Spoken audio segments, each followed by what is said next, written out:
y también en el marco de la celebración de la Semana de la Mecatrónica y del Mantenimiento Industrial, hemos decidido realizar una serie de actividades que inicia con este ciclo de charlas. Antes que todo, disculparme, vamos a esperar que ingresen los chicos un poquito.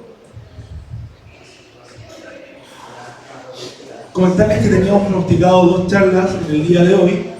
Una de ellas, por motivos de industria, se nos ha caído, que es de paneles solares. Ustedes saben que la industria, primero uno tiene que responder a su trabajo, primero tiene que responder a la industria, ¿cierto? Después responder a los compromisos académicos que teníamos, ¿ya?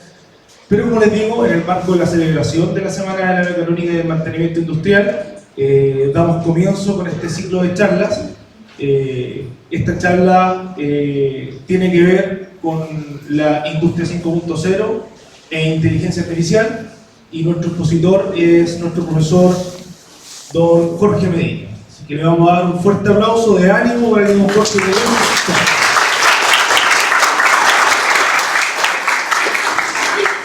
Hoy como CFT Estatal de Valparaíso, tenemos el agrado de presentar al señor Jorge Medina, profesor de nuestras carreras de Mecatrónica y Mantenimiento Industrial, quien nos hará una presentación sobre Industria 5.0 e Inteligencia Artificial, con foco en educación y empleabilidad.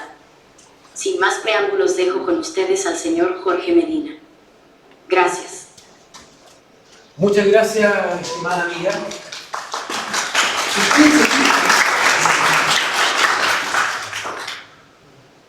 Hoy día ni siquiera vamos a conversar de algo definido. Industria 5.0, y por eso lo pusimos está entre paréntesis, porque es un concepto. Inteligencia artificial también es un concepto. ¿Y qué es lo que nos va a interesar? Empezar a ver un poco la historia, porque nosotros hemos escuchado, incluso nuestros flyers, nuestros volantes del CFT, tienen ciertas referencias a Industria 4.0 como que es lo último. Pero aquí tenemos un par de detalles. La primera revolución industrial, que partió con el vapor y la mecánica. La segunda, que partió con la línea de montaje y la electrificación. La primera partió en 1780. La segunda en 1910, 1920 aproximadamente. La tercera revolución es con la computación y el control electrónico por ahí por los años 60, fines de los 50, principios de los 60, después de la guerra de Corea. La cuarta revolución, que empezó y que la estamos viviendo aproximadamente el año 2012, cuando empezaron palabras como ciberespacio, palabras como espacio ciberfísico, palabras como cloud, que a ustedes se les hicieron un poco más interesantes. Y si estamos viviendo una cuarta revolución, ¿cómo se les ocurre inventar una quinta? Les tengo una mala noticia. Hace 4 días, el 30 de agosto, ya hay autores que ya están hablando de la sexta revolución industrial, que está partiendo ahora, hoy día. Es decir, ustedes están viviendo en esta cuarta revolución industrial, entrando en una quinta y ya pensando en una sexta. Y ahí viene el gran problema, y por eso estaba conversando al principio, ¿en qué me afecta si yo estoy estudiando gestión logística, si yo estoy estudiando enfermería, si estoy estudiando algo que teóricamente no tiene nada que ver con las revoluciones industriales, que es la parte compleja? Y ahí es donde viene la pregunta, ¿estamos realmente en una nueva revolución industrial? Podríamos pensar que estamos en una quinta revolución, pero no es tan así. En realidad estamos viviendo la industria 4, no tenemos elementos técnicos nuevos, pero estamos hablando de una industria 5. ¿Cómo es esto? ¿Estamos en la 4 o estamos en la 5? Y ahí es donde empiezan los cambios de paradigma. La industria 5.0 no obedece a una evolución tecnológica. No hay nada nuevo. nada nuevo bajo el sol. Es todo igual. Lo único que hacemos es alinearnos con un enfoque diferente. Hasta el día de hoy a ustedes les enseñan que la productividad y la competitividad va por encima de todo. Que nuestros esfuerzos para que esto sea más competitivo, para que nuestra industria sea la mejor, tienen que ir por el lado de la productividad. Pues bien, eso es lo que está cambiando. Y lo están cambiando ahora último. ¿Por qué? Porque ahora están pidiéndonos y casi exigiéndonos a todas las industrias una visión sustentable del crecimiento. Ya no es posible producir sin mirar para el lado. Producir y mirar para el lado. Ahora ya esto cambió. ¿Y por qué una visión sustentable? Porque ya el mundo se nos agotó. Es decir, hace poquitos días ya pasamos el minuto cero, ya empezamos con saldo en contra medioambiental porque ya estamos completamente sobrepasados. En algunas empresas, de hecho ayer leía un reportaje sobre el uso del mercurio en la industria minera de Bolivia. El principal consumidor de mercurio en el mundo, que es un componente que todos saben que produce algunos problemas, es Bolivia. Bolivia. ¿Para qué? Para la minería ilegal del oro. Entonces esa visión sustentable es la que nos debe ir cambiando rápidamente de nuestra mirada, y por eso hablamos de sustentabilidad. Uno, el centro, y por eso marqué esas dos frases fuertes. El centro de las tecnologías aplicables debe ser la persona, pero no la persona que está directamente relacionada o directamente involucrada en el proceso productivo. Son todas las comunidades. No puedo pensar en tener una planta de reciclaje sin pensar en las comunidades que están al lado, como lo que pasó hace algunos años aquí en Agua Buena. Además, con respeto al medio ambiente. Y por eso se habla de un cambio de paradigma.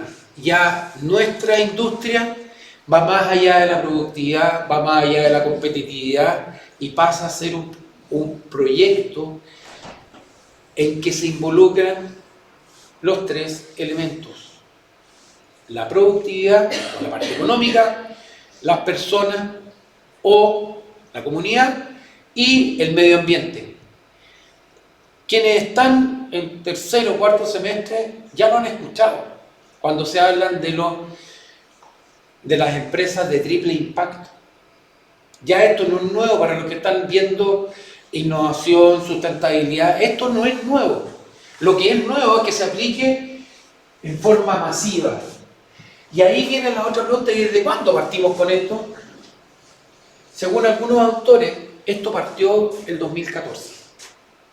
Hay otros autores que hablan mucho antes, y hay otros que dicen esto está partiendo hoy día, hace 4 meses, cuando la Comisión Europea definió el cómo iba a lograrse esto.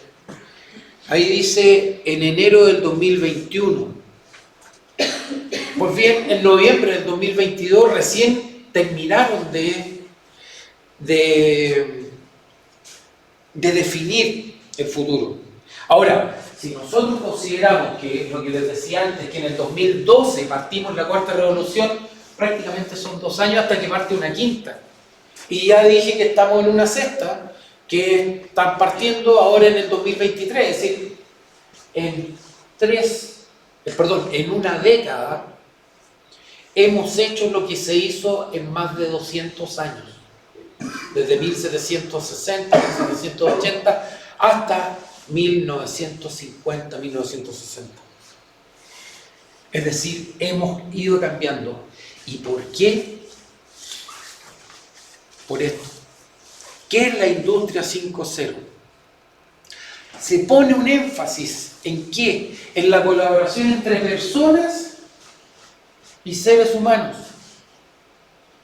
¿Cómo personas y seres humanos? entre las personas que nos rodean y las personas que están en nuestra industria, para que se logre una cierta comunión entre ellos y no sean rivales. Pero por otro lado, teniendo conceptos como espacios inteligentes, todo lo que es Internet de las cosas, la computación cognitiva, la computación del aprendizaje, también unirse a las máquinas. No nos van a poner un chip para unirnos a una máquina, pero sí tenemos que colaborar entre máquinas y personas para lograr una mejor industria. Poner la inteligencia artificial al servicio de las personas. Y ahí, repito, uniendo a máquinas y humanos. Algunas características. Personalización de la oferta. Ya la idea no es produzcamos por producir. Nosotros estamos con un concurso de innovación en lo cual los chiquillos de nuestras carreras presentaron algunos proyectos.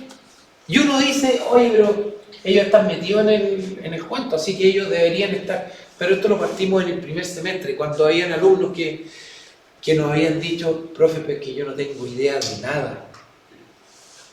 No sé qué es lo que tengo que hacer. Pues bien, ella lo que hizo, ella porque es una mujer, presentó un proyecto en su problemática y está personalizando un producto basado en una oferta que ya existe, pero que la quiere mejorar. Otros tienen otros problemas y también están buscando las alternativas. El segundo, la aparición de los cobots. ¿Qué tiene un cobot que no sea un robot? Un robot es un robot colaborativo, un robot colaborativo, el cual puede trabajar mano a mano con un ser humano. Nosotros tenemos un cobot arriba en el tercer piso, y la gracia que tiene es que antiguamente los robots había que trabajarlos en jaula, porque si uno los trabajaba sin jaula, sin protecciones, y pasaba una persona, lo partía por la mitad. Así de crudo. Hoy día no, los robots colaborativos podemos trabajar mano a mano con ellos sin tener el riesgo ni siquiera de un rasguño. Esos robots, esa serie, hace cosa de un mes me invitaron al lanzamiento de esos robots en Chile pensando que eran los primeros, y cuando supieron que nosotros teníamos uno, me dijeron, ¿y de dónde? Porque hablé con el representante de la marca en Chile. Y ellos están usándolo hoy día como robot para el paletizado, en otros países se están ocupando para montar la radio de los autos, etc. Trabajando mano a mano. Empoderamiento humano. ¿A qué me refiero con el empoderamiento humano? Es una transformación del empleo. Antiguamente, un trabajador trabajaba hasta reventar en su puesto de trabajo y no tenía ayuda de nadie. Para los que no me conocen, yo tengo un poco de experiencia en minería. Y un operador de un cargador en un túnel estaba sujeto a múltiples accidentes. Accidentes que costaban millones de dólares por la ocurrencia, pero no por las demandas, sino que por la pérdida de productividad. Hace alrededor de 4 años participé en el primer proyecto que se hizo en Chile de autonomía y teleoperación de equipos mineros. Bueno, ¿cuál fue la ventaja? La vi hace menos de 6 meses, cuando les mostré a algunos compañeros de trabajo aquí en el CFT un mensaje que me mandó uno de los operadores que me decía, gracias jefe. ¿Por qué? Porque él estaba teleoperando un equipo, le cayó una roca encima, perdió comunicación, el equipo quedó tirado dentro del túnel y se cayó parte del túnel, aplastó el equipo. En condiciones normales esa persona hubiera muerto. Hoy día no, ese equipo, cuando pudieron lo sacaron, el seguro pagó completo el equipo, lo recuperaron y siguen trabajando, sin pérdida económica. Pero ahí, ¿por qué? Porque se empoderó al trabajador. ¿Para qué? Para que toda la transformación del empleo vayan a trabajos de mejor o mayor calidad y que las máquinas hagan ese trabajo peligroso. Y eso debería pasar en todas las industrias. ¿Ya? En la industria portuaria, ustedes que trabajan en gestión logística, muchas veces hemos escuchado de accidentes que se producen porque una persona se atravesó delante de una Reichstacker o porque hubo un choque entre dos camiones. Oye, saquemos a los operadores si no es tan difícil. Pues que tenemos que tarjar, detengamos el equipo, impidamos que pase, hagamos automatización de las alarmas. No, porque los puertos no van a querer pagar. Cuando uno le hace un análisis económico a una empresa y le dice, oye, una para tuya te va a obligar a la detención de tu faena y eso te va a producir una pérdida de $1.000.000, créanme que las empresas lo piensan. ¿Por qué? Porque la inversión es muy baja. Rapidez y calidad. Antes que se me olvide, la personalización de la oferta. Hoy día cada día han ido evolucionando más los componentes de construcción aditiva. Impresoras 3D que funcionan con resina, funcionan con metal, funcionan con filamento, lo que sea. Eso mismo nos está produciendo rapidez y calidad de una oferta. Podemos armar una pieza a pedido, la vemos, sí, esto es lo que yo necesito.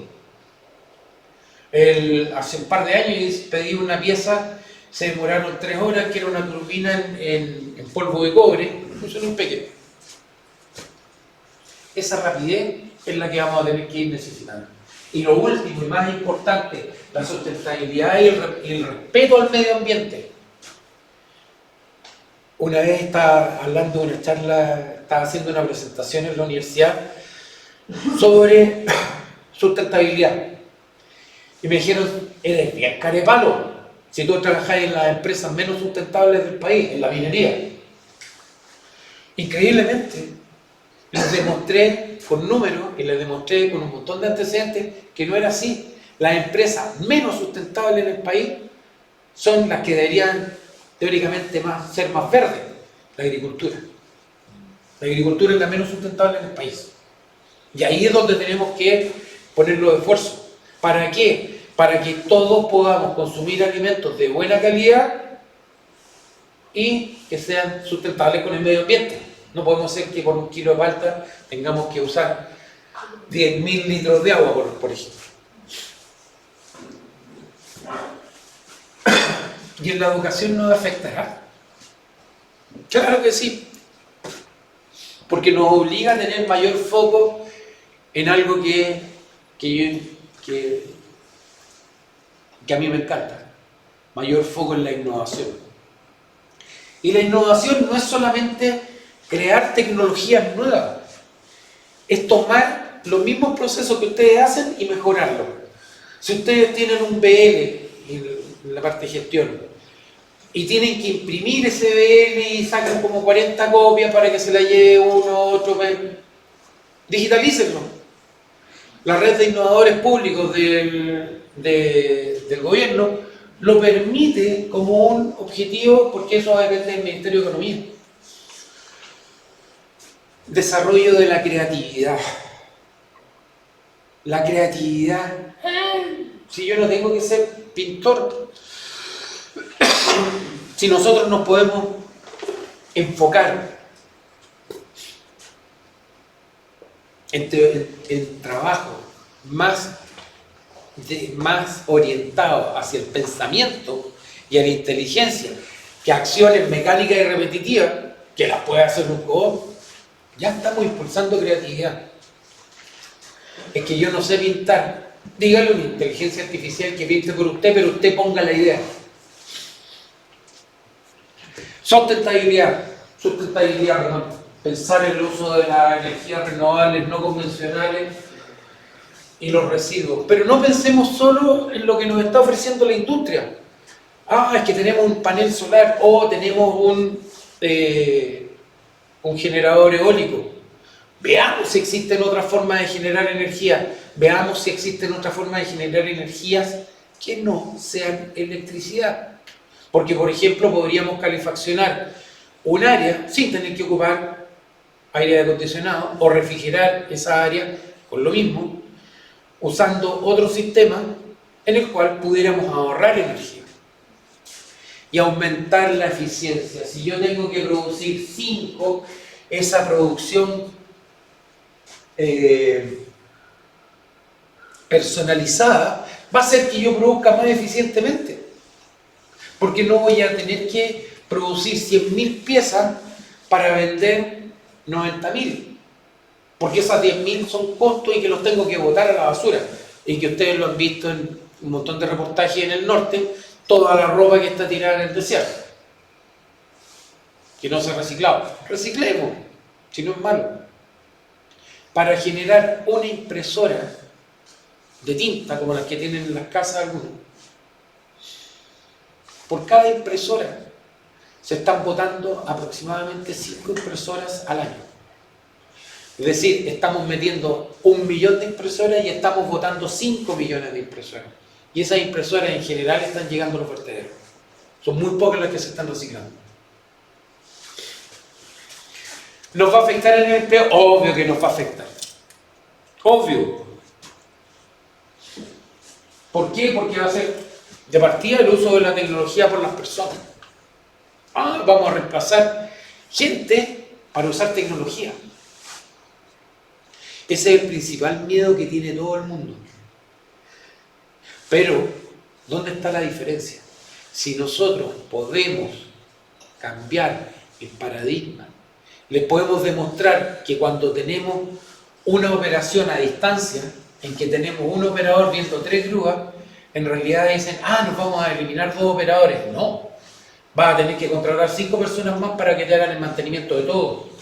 Por lo tanto, en el fondo voy a sacar personas de un puesto que mecánica, un puesto repetitivo, mecánico, para ponerlo a pensar. La estructura organizacional tiene que cambiar. Siempre todos hemos tenido una estructura jerárquica, del jefe hacia abajo. Ahora no. Y eso a veces uno le cuesta pensarlo, pero que uno tenga 3 o 4 jefes simultáneamente. ¿Por qué? Porque esta estructura está en red, es para que todos opinen y uno reporte a todos. Me salté el talento porque ustedes son jóvenes. Ahora están viendo en Universal, creo que están viendo MacGyver. Bueno, en nuestra época era MacGyver. Talento. Tenemos un problema. Si necesitamos gente que piense, vamos a necesitar la creatividad de un Dalí, Da Vinci, pero con la sencillez y las ideas prácticas de un MacGyver. ¿Por qué? Porque vamos a necesitar profesionales, que tengan múltiples capacidades. Hasta los años 90, el que más sabía de un montón de cosas era el mejor trabajador. Si yo dominaba la electricidad, la hidráulica, la neumática, era un gurú, era el líder espiritual de todas las áreas de mantenimiento en el caso. Después en los 90 empezó una hiperespecialización y que culminó ya con los temas de subcontratación, en que prácticamente había que tener 7 personas para cambiar una ampolleta. Creo que a mis alumnos en algún minuto les dije cómo era que tenían que trabajar 7 personas por una ampolleta. Porque tenía que trabajar el supervisor del mandante y el supervisor del subcontratado, el pensionista riesgo del mandante y el pensionista riesgo del subcontratado, y así sucesivamente. Y eso nos provocaba problemas de eficiencia. Es un ejemplo exagerado, pero se daba, especialmente en las industrias que subcontrataban más. Los mercados van a seguir globales, pero ya lo vimos con la pandemia. Mercado global, todos comprándole a China. China no tenía cómo trasladar cosas al resto del mundo porque China estaba cerrado. Entonces ahora los mercados sí van a tener que seguir siendo globalizados, pero un poco más segmentado. Segmentado y combinado. Ya vamos a tener que pensar en la producción de uno u otro país. AliExpress es un ejemplo. AliExpress comercializaba todo desde China. Hoy día AliExpress tiene incluso bodegas y despachos desde Brasil. Aparte de otros países, desde Brasil ya lo tenemos. ¿Por qué? Porque tuvieron que segmentarse por producto, por líneas de productos, pero combinarse también para poder tener otra oferta. Y la competitividad va a ser dinámica. Y ahí esa frase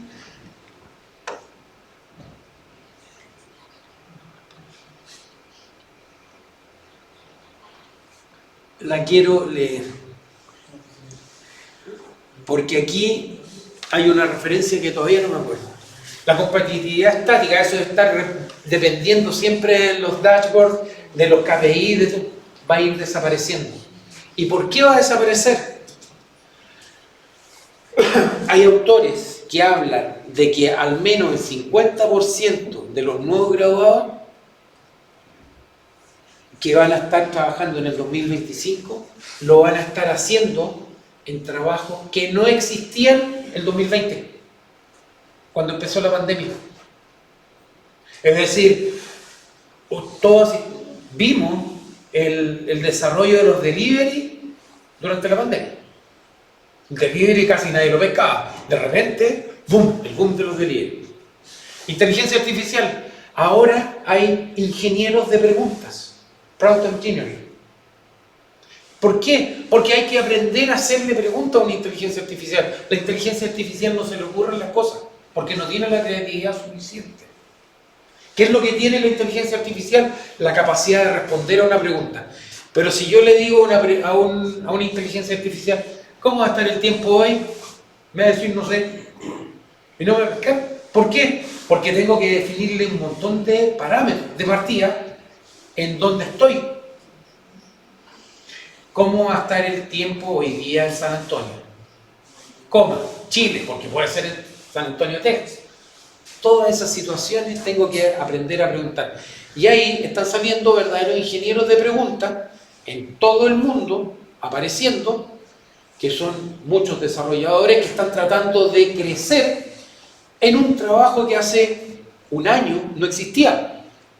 Piensen que OpenAI, que todos se han metido a ChatGPT. En noviembre del año pasado, nadie sabía de ChatGPT. Es decir, hace menos de un año. En abril o mayo, se libera ChatGPT 4 y que hace 2 meses ya fue lanzado como un producto gratuito y que lo está ocupando Bing, por ejemplo. Entonces, se ha ido creciendo.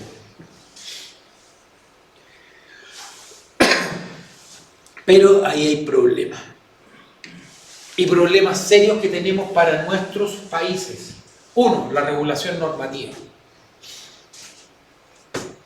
Si bien es cierto, hay temas con la robotización que pueden ir desde los mismos pérdidas de trabajo, que crecieron todas las aplicaciones de realidad aumentada, las aplicaciones de inteligencia artificial, virtual. Para eso vamos a tener que pedir a todos los gobiernos una regulación y una norma. ¿Por qué? Porque hoy día no existe.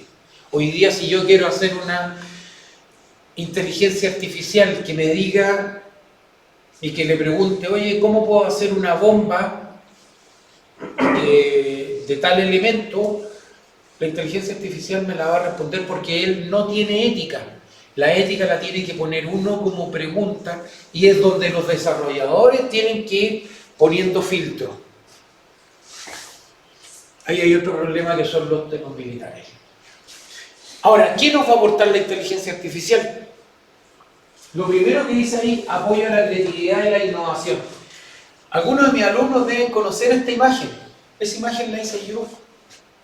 Y la pregunta que yo le hice a uno de los softwares de Aldalí fue: hola, necesito una imagen de una niña con un vestido azul floreado en un campo de flores rojas y amarillas.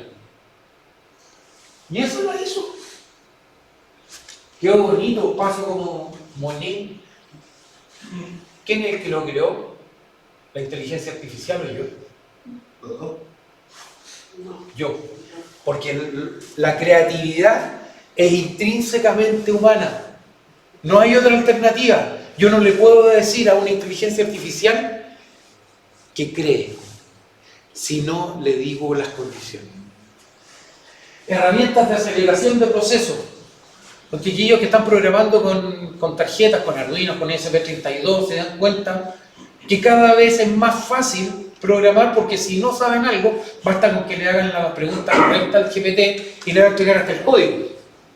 Y eso es un acelerador. El autoaprendizaje. Ahora sí que va a ser posible aprender con tutoriales. Pero tutoriales bien hechos, porque uno puede llegar, es que lo vi en TikTok. No. La inteligencia artificial le va a decir no es una fuente. Pero sí puedo usar un tutorial bien hecho de algún canal reconocido en YouTube para poder aprender lo que nosotros en los años 80 aprendíamos con un libro. Y teníamos que ir a convertirnos en ratones de biblioteca leyendo y aprendiendo y aprendiendo. Aprovechen esto, pero no lo aprovechen para que les haga la pega. El copiar y pegar no es muy recomendable porque no queda nada adentro. Se copia de un lado, se pega en otro, pero acá adentro, aquí, no se pega nada. Sin embargo, si uno toma, lee, entiende, comprende y después desarrolla, ideal. ¿Ah? Y después copia. Y después copia. Soluciones más dinámicas, lo mismo que les decía, cómo podemos avanzar con los temas de programación, los temas de desarrollo de propuestas, el análisis de algunos elementos, porque todo hoy día alguien ya ha pasado por él, no hay prácticamente nadie que no haya leído, escrito o desarrollado sobre algún elemento en particular. De hecho, puedo ir a encontrar lo que sea y lo voy a encontrar. Necesito saber cuáles son los nutrientes que deben ocupar las arvejas, porque voy a cultivar arvejas. Y me va a decir, oye, para las arvejas, dependiendo de la zona, necesitas tanto de nitrógeno, tanto de fósforo, tanto de potasio, necesitas incluir también magnesio y calcio. Ok, gracias. Lo ocupo para tener una solución más rápida. Y lo último, mayor capacidad o mejor capacidad de diagnóstico y evaluación. Y ahí es donde les decía, podrían haber estado los de enfermería acá.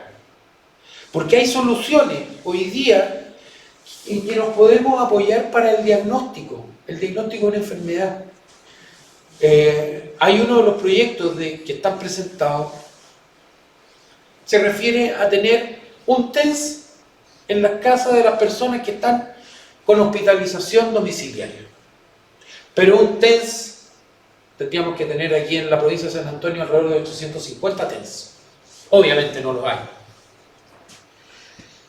Y sería una locura. ¿Qué es lo que podemos hacer? Llevar equipamiento electrónico que pueda hacer un análisis de imágenes, por ejemplo, mediante inteligencia artificial para detectar si es un lunar o es una escara, si tiene sensores, determinar de acuerdo a algunas condiciones si la persona está con fiebre o no, si con otros sensores determinar si la persona tiene problemas cardíacos o renales o lo que sea, para hacer un análisis y poder tener una atención personalizada desde un punto central con el cual puedan llegar eficientemente a todos lados. Pero para todo esto, y acordándome lo que dijo Diego, esto necesita una palabra clave.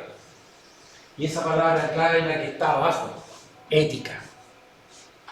Porque yo puedo hacer un trabajo más rápido, pero si después digo, no, este trabajo lo hice yo, estamos complicados. Y ahí es donde tengo que pensar, ¿cómo hago yo uso de esta inteligencia artificial? De partida entender que es una herramienta. La inteligencia artificial no tiene nada diferente contra un martillo o un destornillador. Nada. Es solo una herramienta. El que está detrás, el que la manipula, el que le pregunta, el que averigua cómo se usa, es esto. El ser humano y el cerebro que tiene detrás, que es el capaz de pensar. ¿Me sirve para acelerar procesos? Por supuesto que sí. Ya lo explicamos recién. No se ve para nada el puntito, pero lo dejé en mayúscula. No es para que me haga el trabajo. No. Es para que yo la use para aprender. Porque así como yo puedo generar un trabajo completo mediante ChatGPT, también hay herramientas que me permiten determinar si el trabajo fue hecho con inteligencia artificial. Por lo tanto, bastaría con que yo lo tomara, lo reviso y digo, oh, está re bueno el trabajo, pero no es original. Y encontramos a productos como Originality, que si me lo encuentra que no es original, me va a decir, oye, hay un 99.9% de que esto no sea original. ¿A quién le creo? ¿Al 0.01 o al 99.9? Por eso hay un tema ético ahí. Por lo tanto, tenemos que hacer un compromiso moral y ético. Un compromiso que la vamos a ocupar como inteligencia solo para que nosotros podamos mejorar algo, para que nosotros podamos usarlos para aprender algo, no para que nos haga la pega. Y este es el palo para nosotros como profe. ¿Podemos hacer uso? Obvio, debemos hacer uso, debemos promover el uso ético, el uso moral de aplicaciones como... No, hay una que otra. Empecemos por ChatGPT. Y finalmente, hay herramientas que me apoyen como alumno, hay herramientas para lo que quieran crear. Al principio, la introducción que me hizo esa niña no existe. La niña tal y cual no existe. Esas oficinas del fondo que se parecían a la sala 305, no es la sala 305. Es una oficina que no existe. Nada de eso existe. Ese video no existe. ¿Quién lo creó? Lo creé yo con una herramienta gratuita. Y la niña tenía un rostro agradable, pero fue creado solamente por una inteligencia artificial. Asimismo, hay herramientas para todo lo que ustedes quieran crear. Por ejemplo, parte de esta presentación la hice con otra herramienta que se llama Tomi. Se escribe tome.app. Es una herramienta para realizar presentaciones mediante inteligencias artificiales. ChatGPT, ya DALL-E, está al lado, Neiro para poder hacer videos, es decir, hay herramientas para todo. Que yo quiero cantar una canción en coreano con mi voz. Sí, hay una inteligencia artificial que permite capturar mi voz y ponérsela a una cantante en una canción coreana. O hacer cantar a Freddie Mercury en coreano, también se puede. El otro día vi un video muy simpático cantando el Ave María de Schubert, en que estaba Freddie Mercury, John Lennon y Michael Jackson. Y uno podía distinguir las voces de cada uno. Eran capturas de voces de ellos y que las ensamblaron y que por lo tanto en algún momento se escuchaba un solo de Freddie Mercury y al rato siguiente se escuchaba solo a Michael Jackson. Es decir, son locuras. Puedo crear lo que quiera. Pero ¿quién es el que crea? Nosotros tenemos el privilegio de poder crear. Y vuelvo a insistir en forma ética. ¿Ya? La ética no es solamente lo que les enseñan primero, segundo semestre. Primero. La ética es eso y mucho más. La ética son principios y valores de nosotros como personas. La inteligencia artificial está al alcance de todos. Hoy día hay 1000 o más herramientas. De hecho, ayer buscando, encontré un ranking de las apenas 152 mejores herramientas de inteligencia artificial. Ahí hay algunas. Hay al menos otras 1000, ¿ya? Con herramientas nuevas todos los días, y lo mejor de todo, el 90% de ellas son o tienen componentes gratuitos. OpenAI prácticamente hoy día el 90% gratuito. Pero, viene lo que les decía, puedo detectar la inteligencia artificial en una hora revisada. ¿Qué tiene que ver esa imagen? Una imagen muy rara de una persona. Es arte. Para alguna persona puede que no sea arte, pero esto es arte. Y puedo crear arte a través de una frase. Simplemente digo lo que quiero y de dónde quiero y lo puedo hacer. Y ahí viene esa necesidad de saber preguntar. Ya no es como preguntarle al Google, oye, ¿tienes información sobre qué significa un BL? No. Un Bill of Lading, que ustedes lo conocen, de gestión, es una forma universal. Y uno lo puede trabajar, pero si yo le hago bien la pregunta y le digo al chat GPT, por ejemplo, ¿crees tú que yo puedo mejorar esto? Él puede hacer el análisis del documento. ¿Y para qué estamos estudiando nomás si le preguntamos al chat GPT? Volvemos a lo mismo, creatividad. La única forma de desarrollarse uno como persona es impulsando la creatividad. Y para impulsar la creatividad necesito aprender, para que me abran los ojos y poder mirar hacia el lado. Una persona que no haya estudiado, en general, tiene menor conciencia de la forma que tiene para preguntar. Porque uno aprende a no preguntar. Sin embargo, en clase, uno, ¿qué es lo que primero hace? Profe, la primera pregunta empieza como, profe, ¿puedo hacer esto de esta otra manera? Sí, no. Porque ya el antiguo profesor que teníamos algunos en el siglo pasado, así, hace hartos años, ya no existe el que decía, profe, ¿y por qué se hace así? Porque yo digo que hace. Ese existía. Bueno, y todavía existe porque el otro día le tuve que definir a unos chiquillos que al final ellos me dijeron, profe, dígame que porque sí nomás. Porque empecé con una integral y los dejé medio mareados. Bueno, esa obra de teatro, esa obra artística es de Dalí. Es Dalí. Es la misma que está acá y que con una pregunta fue modificada. Esta está de dominio público. Este es un cuadro de Dalí que representaba a Dalí. Si yo la comparo con la otra, eran parecidas pero completamente diferentes. Ahora, ¿la inteligencia artificial tiene riesgo? Por supuesto que sí. Y ahí sí que empezamos con problemas. La IEEE, que es una institución, una organización internacional de ingeniería eléctrica, de partida dijo, la tecnología no puede estar por encima nuestro. Es decir, nosotros somos los que le vamos a dar las instrucciones a la inteligencia artificial y no al revés. Hay riesgos con aplicaciones militares de inteligencia artificial.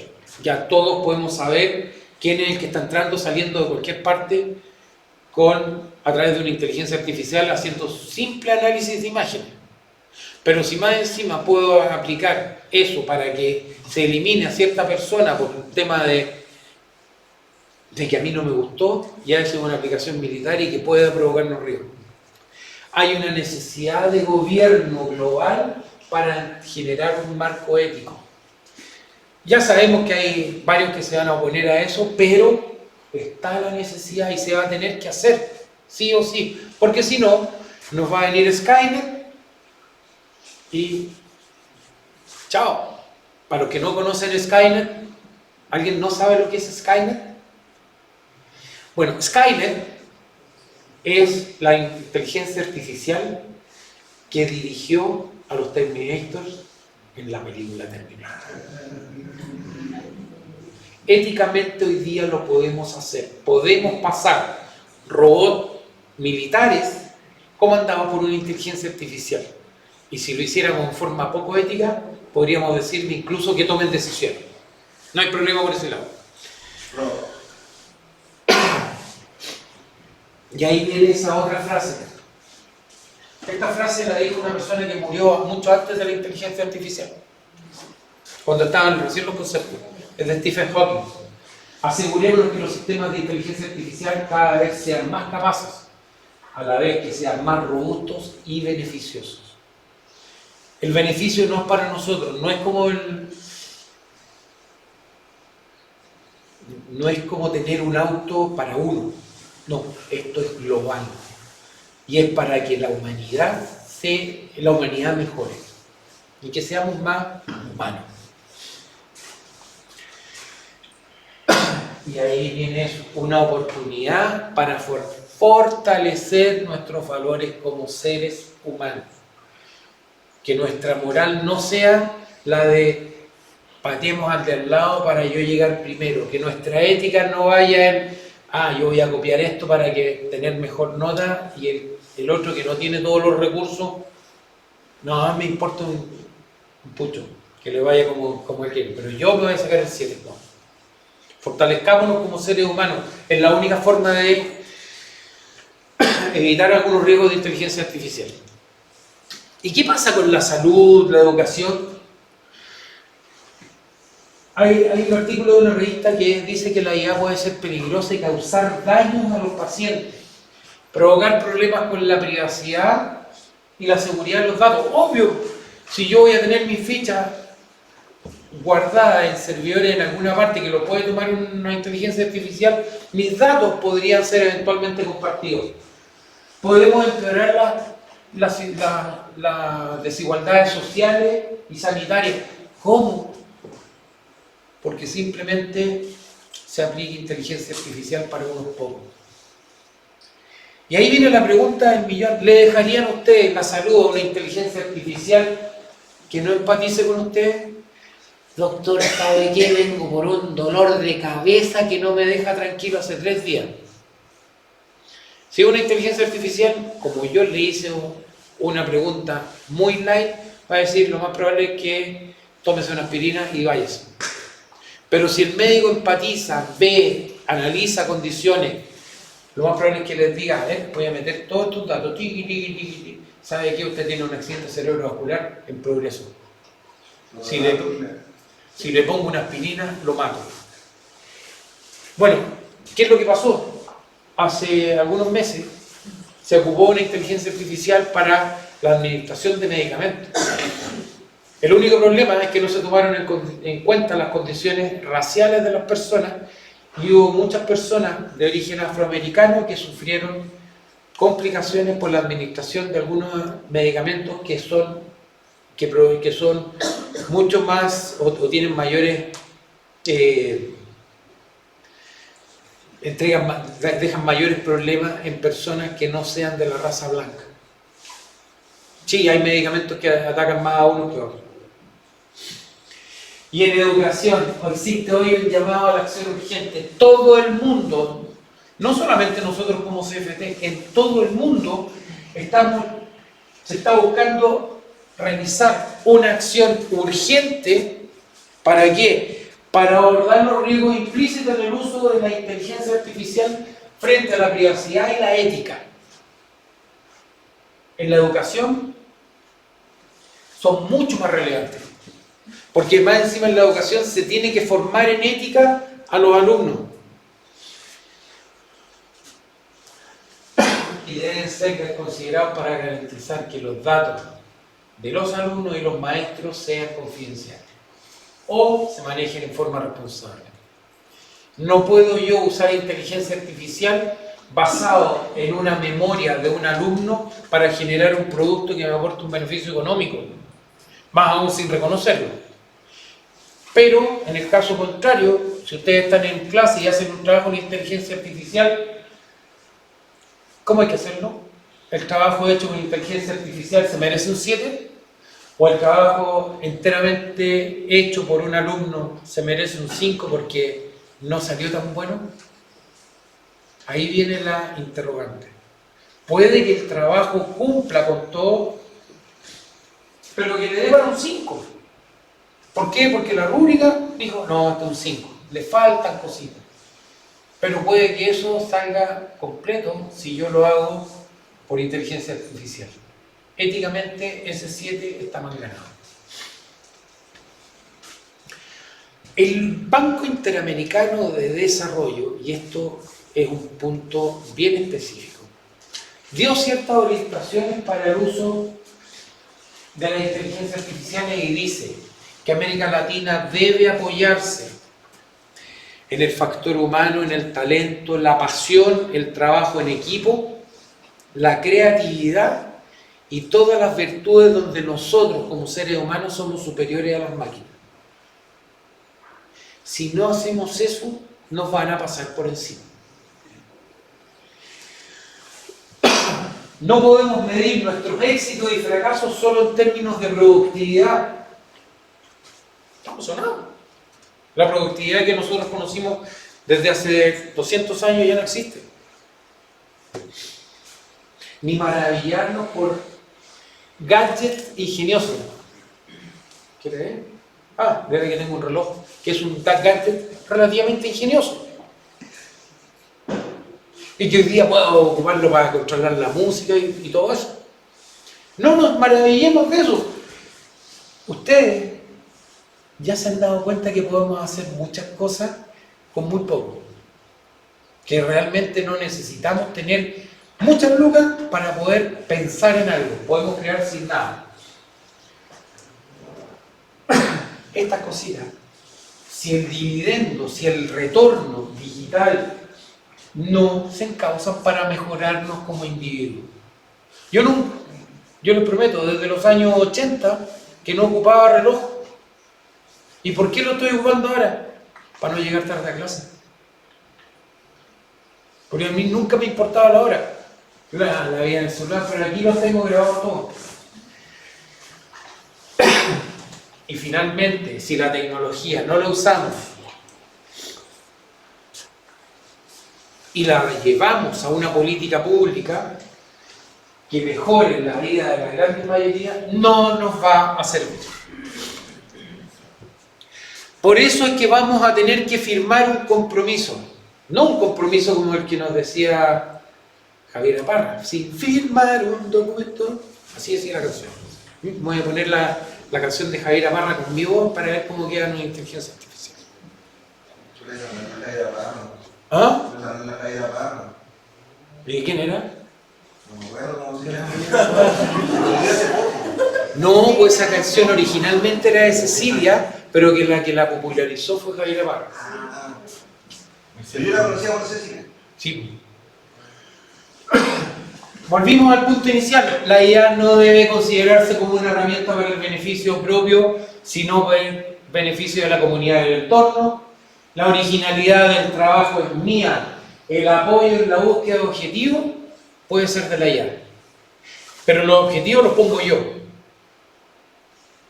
Finalmente, usemos las IA no para que nos haga el trabajo y aprendamos menos, sino que usemos las IA para aprender más. No para evitar ese aprendizaje. Ahora, este es un recuerdo del pasado. ¿Alguien ha escuchado esto? ¿O ha leído alguna vez esto? La primera ley, la segunda ley y la tercera ley. Exactamente, en la película Yo Robot se hablaba de la primera, segunda y tercera ley. Esto lo escribió Isaac Asimov el año 1942. Obviamente él no tuvo idea de inteligencia artificial, no debe haber conocido muchos robots, pero decía la primera ley: un robot no hará daño a un ser humano ni por inacción permitirá que un humano sufra daño o se vea afectado. Si yo la inteligencia artificial la uso mal, voy a provocar que alguien sea afectado. Si yo pongo la vara muy alta porque hago un trabajo que se ve espectacular con inteligencia artificial, voy a poner la vara muy alta, ese va a ser el 7, y a lo mejor alguien que con sus esfuerzos no fue tan bonito, pueda sacarse un 3 o un 4. La segunda ley: un robot debe cumplir las órdenes dadas por los seres humanos, a excepción de aquellas que entren en conflicto con la primera ley. Es decir, a un robot no le puedo decir provoque una herida a tal persona. A menos que vamos a intervenir una persona para sacarle un tumor, ahí sí puede trabajar un robot, porque éticamente no le va a hacer daño, sino que lo va a tratar de mejorar. Y la tercera ley, un robot debe proteger su propia existencia en la medida que esta protección no entre en conflicto con la primera o la segunda. Es decir, el robot se va a tratar de defender a menos que se vea, es decir, a menos que dañe a una persona. El problema es que esa tercera es la que con los drones se están ocupando para los conflictos en muchos países y contra civiles. No es una pelea justa, no es una pelea entre ejércitos, es una pelea contra civiles. Y con herramientas teleguiadas donde yo no estoy cumpliendo ni la primera, ni la segunda, ni la tercera ley.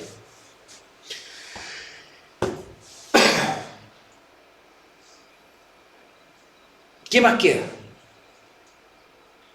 Fue pasar por todo y lo único que me queda a mí es decirle de partida muchas gracias por haber estado aquí, que hay mucho para leer en inteligencia artificial, que a todos nos va a afectar sí o sí la inteligencia artificial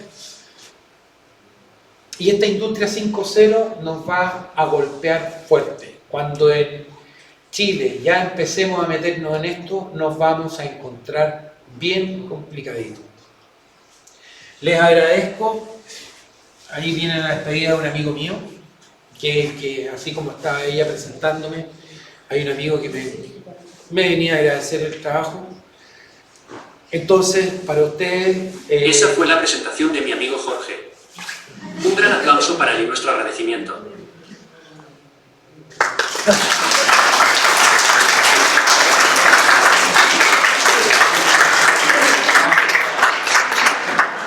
En general, cortito, en general el contenido de la presentación es propio. En general, toda la idea era propia, pero ocupé un montón de herramientas de inteligencia artificial para hacerlo, hasta el video con Daniel Radcliffe. Ya, así que espero que no espero que se hayan entretenido, pero sí espero que alguien le haya encontrado algo que les haga pensar.